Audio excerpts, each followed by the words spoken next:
Tiffin யாரு செஞ்சது? அதுலயும் அந்த கேசரி அபாரம் போங்க.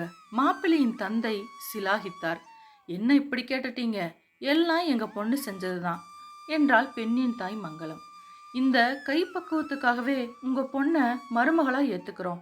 நல்ல நாளா பாருங்க என்று கூறி திருப்தியுடன் கிளம்பியது பெண் பார்க்க வந்த கூட்டம்.